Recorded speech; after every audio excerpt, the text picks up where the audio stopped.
Oke, assalamualaikum warahmatullahi wabarakatuh.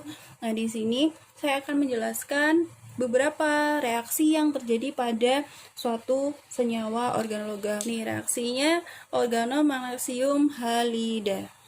Nah, organomagnesium halida itu untuk rumus umumnya adalah R. Jadi tadi ya, sama suatu karbon yang terikat pada suatu magnesium yang terikat juga dengan suatu. Jadi kalau yang dibahas pembahasan sebelumnya saya gunakan X untuk logam. Di sini saya gunakan suatu Z. Jadi Z ini adalah suatu halida. Jadi organomagnesium itu sama dengan organologam RMg, kemudian halidanya ini suatu anorganik yang bereaksi dengan RMg. Nah, untuk penjelasan mengenai bagaimana caranya kok bisa terjadi terbentuk senyawa ini, nanti akan saya jelaskan di video yang lain, di part yang lain. Di sini saya akan fokus mengenai reaksi yang terjadi pada RMGZ ini dengan beberapa senyawa. Nah, biasanya reaksi ini disebutnya dengan reaksi Grignard gitu. Jadi jangan bingung ya nanti kalau saya bilangnya Grignard itu apa gitu. Jadi Grignard ini adalah ini ya sebutan untuk reaksi pada organomagnesium halida. Terus sebetulnya reaksi ini terjadi pas kapan? Jadi reaksi ini organomagnesium halida ini terjadinya ketika bertemu dengan suatu karbonil. Ini ada karbonil. Jadi ketika organomagnesium halida ini bertemu dengan karbonil, jadi reaksi ini sebetulnya si organomagnesium halida ini membantu untuk mendapatkan ikatan baru.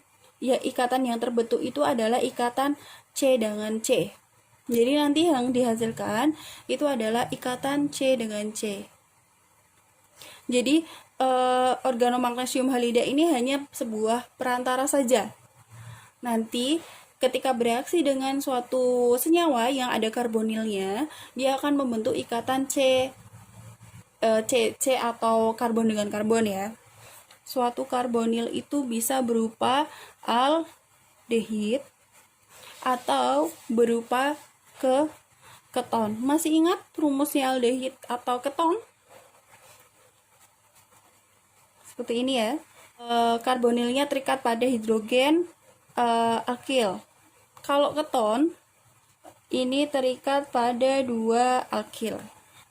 Jadi reaksi ini nanti organomagnesium halida akan bereaksi dengan aldehid atau keton untuk membentuk ikatan karbon dengan karbon. Nah, nanti hasilnya apa? Jika R Mg Z ini bereaksi dengan suatu aldehid ini ya, aldehid.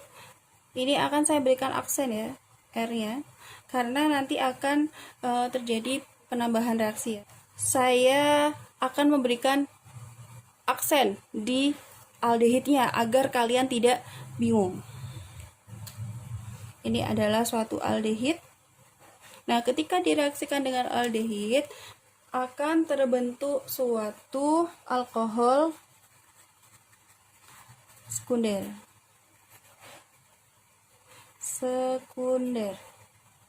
Reagensia Grignard ini direaksikan dengan suatu formaldehid. Jadi ini masih dalam golongan aldehid tapi yang tidak punya rantai samping ya. Formaldehid, maaf. Ini terbentuknya alkohol primer. Kemudian yang ketiga, kalau reagensia ini direaksikan dengan sebuah keton itu rumusnya seperti ini ya. Ini saya akan memberikan aksen agar membedakan dengan R yang dari ini ya, R dari reagennya. Nanti yang terbentuk adalah L aksen ditambah R. Jadi ini terbentuknya alkohol tersier. Oke, jadi di reaksi substitusi organologam ini atau reaksi Grignard yang akan mereaksikan suatu organologam halida dengan suatu aldehid atau keton atau yang punya sebuah karbonil akan membentuk ikatan karbon dengan karbon yang akan menghasilkan suatu alkohol. Jadi bisa alkohol sekunder, alkohol primer, ataupun alkohol tersier. Sudah bisa difahami?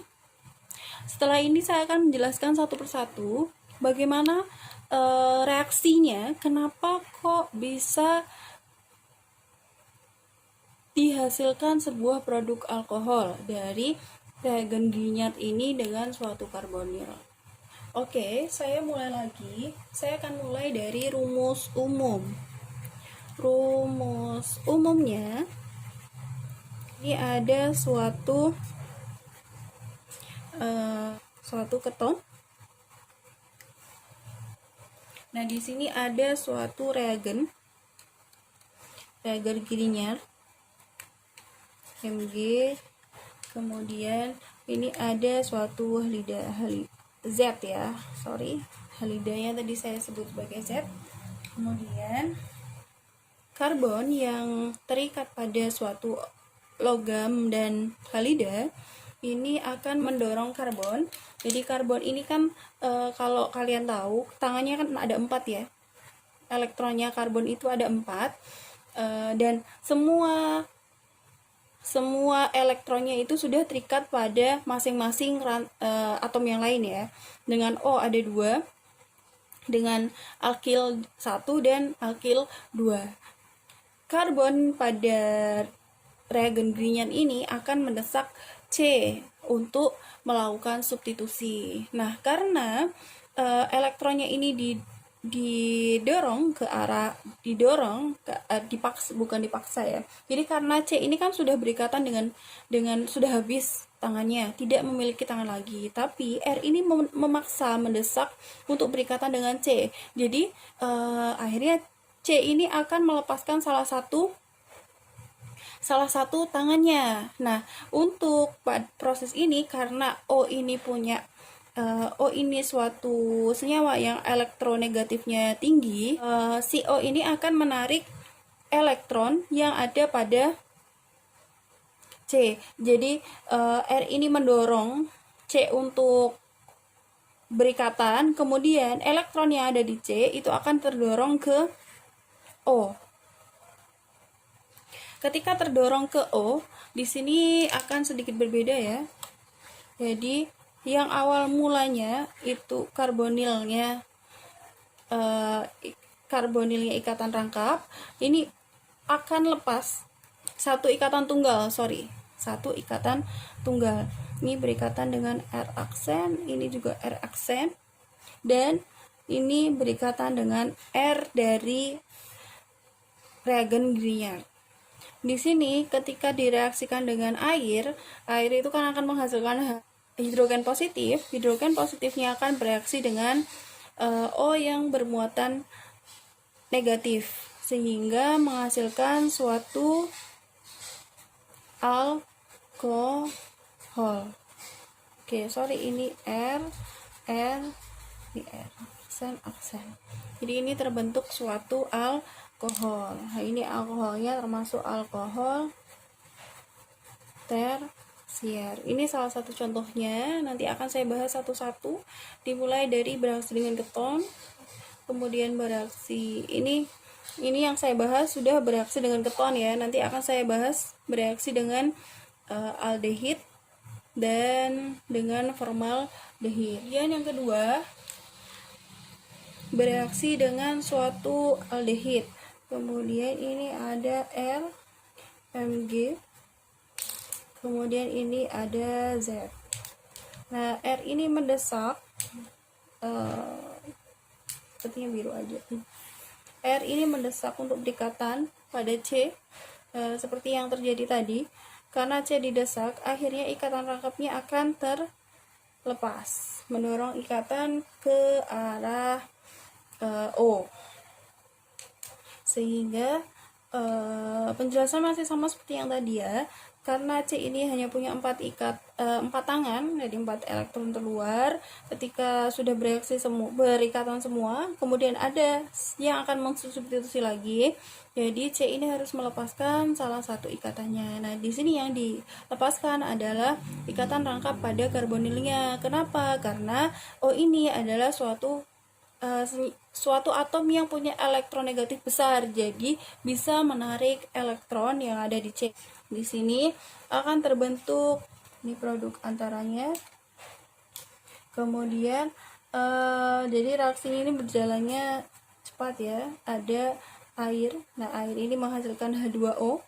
H2O-nya akan berikatan dengan oksigen yang bermuatan negatif, sehingga menghasilkan sebuah produk alkohol tersier. Kemudian yang terakhir formaldehid ya. Jadi formaldehid itu berikatannya dia tidak punya gugus alkil, hanya punya hidrogen saja.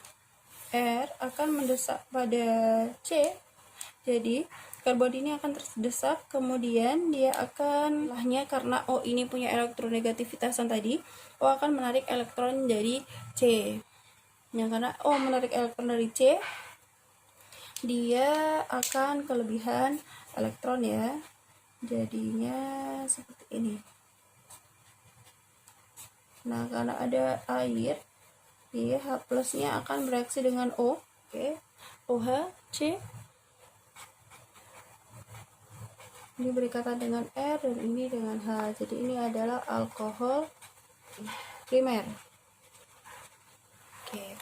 Ini penjelasan dari saya mengenai reaksi yang terjadi pada organologam. Yang pertama yaitu reaksi organomagnesium halida atau reagen Grignard.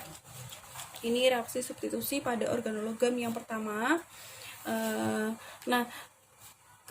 Saya akan membahas karbonil lain selain yang ada pada aldehid dan keton. Jadi aldehid lain itu bisa berupa sebuah ester, itu rumusnya ada OR-nya, atau suatu asetil klorida. Rumusnya itu RCOCl. Nah, ini nanti akan terbentuk apa?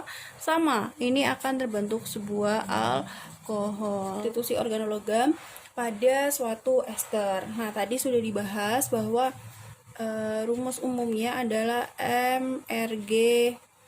MgZ ya.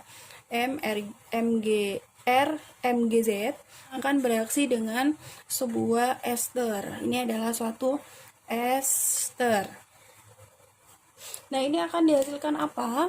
Ini akan dihasilkan suatu alkohol tersier juga.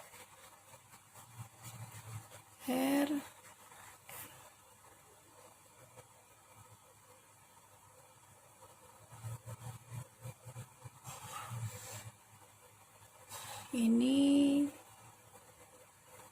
suatu alkohol tersier.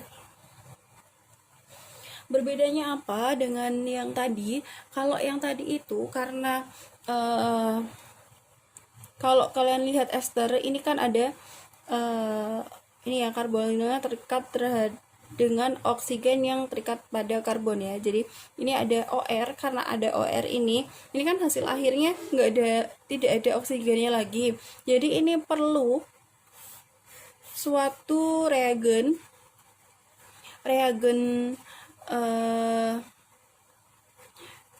Grignard yang berlebih. Jadi membutuhkan lebih dari satu reagen Grignard untuk mendapatkan alkohol tersier. Nah, bagaimana prosesnya? Itu saya akan jelaskan. Jadi ini ada suatu ester, ini ada RMGZ. Oke. Nah, ini R-nya akan mendesak ikatan pada C sehingga elektronnya terdorong ke arah oksigen karena oksigen punya elektron negatif yang lebih besar. Jadi karena terdorong, ikatan rangkapnya akan terpecah. Nah, ikatan rangkap terpecah akhirnya akan mendapatkan suatu reaksi ini ya. OR, ini R dari MgZ ya. Nah, ini MgZ-nya itu langsung terlepas dengan sendirinya ya. Kalau misalkan kalian dari tadi bingung, tadi saya lupa menambahkan juga. Jadi secara tidak langsung ketika R-nya ini sudah bereaksi dengan berikatan dengan karbonil, maka MgZ-nya atau magnesium halidanya akan terlepas sendiri. Nah, di sini yang terbentuk adalah ini ya, suatu reaksi antara ini. Suatu OR ini adalah suatu senyawa yang dapat lepas dari molekulnya. Ya, nah, karena apa? Kenapa kok bisa lepas? Di sini kan ada O yang bermuatan negatif. Nah, O yang bermuatan negatif ini kan kurang stabil. Karena tidak stabil, O yang bermuatan negatif tadi punya elektron yang berlebih akan mendorong elektronnya lagi menuju ke arah C. Ketika elektronnya tadi didorong menuju ke arah C lagi, berarti kan yang tadinya C itu tangannya ada 4, mau ditambah lagi satu ikatan dengan O agar O-nya stabil, jadi kan tidak mungkin berikatan dengan 5. Yang akan dilepaskan adalah yang OR ini. Gugus OR akan meninggalkan molekul karena elektronnya bergerak ke arah C. Jadi elektronnya ada pada O ini bergerak ke arah C. C ini akan berlebihan ya elektronnya, karena harusnya kan ada 4 tangan. Kalau 5 tangan tidak bisa, akhirnya untuk bisa menstabilkan O ini, elektronnya akan bergerak mendorong. Elektron yang ada pada O ini akan bergerak ke C, kemudian yang digunakan untuk berikatan dengan OR ini akan terdorong menuju ke arah OR sehingga bisa lepas OR-nya. Jadi OR-nya ini akan lepas membawa elektron dari C. Jadi kan kalau karbonil itu ini ya, karbonil itu kan O-nya seperti ini. Nah, ketika ininya dilepaskan berarti satu pasang elektron untuk perikatan rangkap menuju ke arah O, sehingga O memiliki 6 elektron. Oke. Karena ini masuk ke C untuk membuat sebuah ikatan, si OR ini akan terlepas karena nggak mungkin C-nya berikatan dengan 4 tangan. Nah, kemudian tadi saya mengatakan bahwa dibutuhkan reagen Grignard berlebih. Nah, di sini setelah OR ini lepas, ini kan jadinya seperti ini ya. O karbonil, kemudian ini ada R1 R aksen itu dari ester. Kemudian oke, ini R yang biasa ya, yang R biasa, yang R tidak ada aksennya itu dari reagen Grignard. Nah, di sini ada reagen Grignard berlebih. Reagen Grignard berlebih ini akan mendorong akan berikatan atau tersubstitusi ke arah karbonil yang tadi dari hasil reaksi yang pertama. Nah, nanti yang dihasilkan seperti biasa yang sudah saya jelaskan, elektronnya akan terdorong ke arah O. Kemudian karena terdorong dia akan bermuatannya negatif. Ini. Kemudian ada H2O. Ini ada hidrogen. Hidrogen ini akan berikatan dengan oksigen. Nah, oksigennya dia akan membentuk sebuah alkohol. Ini alkohol tersier. Oke, ini terbentuknya alkohol tersier. Oke ya. Ini karena dia muatannya negatif pasti karena ada air yang ketika di suhu tertentu itu menghasilkan hidrogen dan OH-, hidrogennya akan tertarik ke arah O yang bermuatan negatif ini.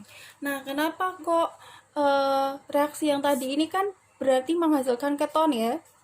Kalau misalkan kalian perhatikan tadi dari ester terus dihasilkan keton. Kenapa kok nggak berhenti sampai keton saja? Nah, keton ini ketika dalam sebuah reaksi tidak dapat diisolasi. Karena apa? Masih ada reagen Grignard yang ada di dalam sebuah tabung reaksi itu ya. Jadi kalau misalkan kalian mereaksikan ini biasanya di dalam suatu tabung reaksi. Nah, di dalam tabung reaksinya itu masih ada reagen Grignardnya yang berlebih tadi. Akhirnya langsung bereaksi dengan keton yang ada, menghasilkan sebuah alkohol tersier. Oke, penjelasan dari saya. Apakah ada yang masih dibingungkan? Oke, jika ada yang perlu diulang lagi, silahkan bisa replay videonya atau bisa kalian tanyakan di kolom komentar. Selain bereaksi dengan aldehid, keton, formaldehid, dan ester, saya juga menjelaskan bahwa reagen Grignard ini akan bereaksi dengan suatu RCl karbonil Cl atau suatu asetil klorida. Nah, nanti akan menghasilkan sebuah keton juga. Nah, di sini sama. Nanti ini keton, reaksi antaranya, kemudian bereaksi lagi dengan suatu reagen Grignard lagi, akan menghasilkan suatu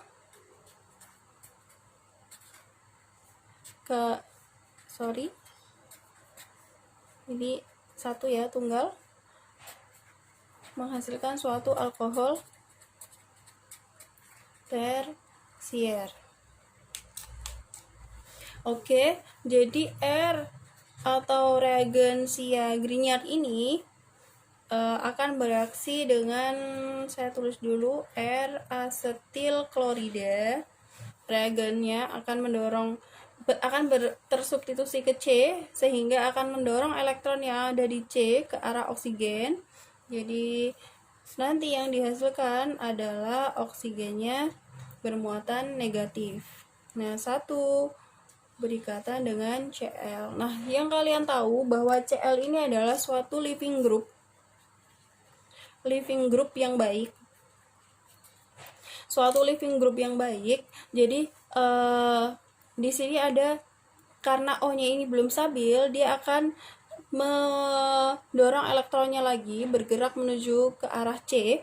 Ketika si elektron yang dari O itu menuju ke arah C, akan mendorong Cl untuk keluar atau meninggalkan molekul ini. Nah, kenapa kok bisa meninggalkan? Karena Cl ini adalah suatu living group yang baik. Cl-nya akan lepas, kemudian menghasilkan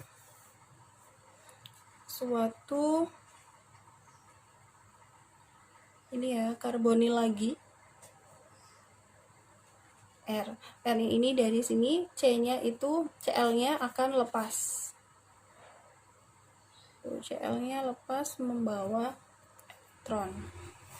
Kemudian seperti yang tadi sudah dijelaskan di ester, masih sama. Jadi reagen Grignard pada asetil klorida dan ester ini tidak bisa hanya satu banding satu reagen ya. Jadi harus ada reagen Grignard yang berlebih. Reagen Grignard yang berlebih akan tersubstitusi di karbonil lagi. Kemudian yang akan mendorong elektron pada ikatan CO menuju ke arah O sehingga O-nya menjadi bermuatan negatif. Yang dihasilkan bagaimana? Kalian sudah bisa menebaknya ya? Iya, akan terbentuk suatu senyawa ini seperti yang tadi ya. Kemudian ada H2O. Di sini ada perannya dari H+. Ini akan menerima proton, jadi akan menarik suatu proton dari H+ ini, karena O ini kan muatannya negatif, sehingga menghasilkan suatu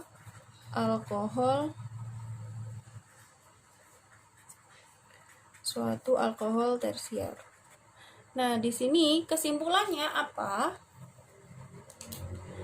Jadi, saya tulis di sini nggak apa-apa ya. Jadi kesimpulannya, untuk dapat bereaksi, jika reagen Grignard ini, jika bereaksi dengan aldehid, keton, ini hanya membutuhkan satu ekivalen. Jadi satu molekul aldehid berbanding dengan satu molekul reagen Grignard. Nah, ketika direaksikan dengan suatu ester atau suatu asetil klorida, maka satu ester akan membutuhkan 2 ekivalen dari reagen Grignard. Jadi perbandingannya 1:1 atau lebih. 1:2 atau lebih. Sehingga dapat menghasilkan alkohol tersier. Oke, sekian penjelasan dari saya mengenai reaksi yang pertama, mengenai substitusi organologam, karena nanti ada reaksi yang lain lagi. Oke, sekian dari saya untuk video kali ini. Mungkin agak sedikit panjang, tapi poin yang paling penting yang pertama adalah reagen Grignard itu akan bereaksi dengan aldehid, menghasilkan suatu alkohol primer dan sekunder, kemudian akan bereaksi dengan sebuah keton, akan menghasilkan suatu alkohol tersier. Kemudian yang perbandingannya itu ekivalen 1:1 antara reagen Grignard dengan aldehid dan ketonnya. Jika direaksikan dengan ester dan asetil klorida, ini ada kurang. Dengan asetil klorida, perbandingan yang dibutuhkan adalah satu ester atau asetil klorida berbanding dengan 2 molekul reagen Grignard atau lebih, untuk bisa menghasilkan sebuah atau satu produk alkohol tersier. Jadi ketika direaksikan dengan reagen Grignard akan menghasilkan alkohol tersier, hanya alkohol tersier. Oke, terima kasih penjelasan dari saya, cukup sekian. Dan nanti kesimpulannya, untuk bagaimana reaksinya bisa nanti kalian pelajari lebih dalam lagi.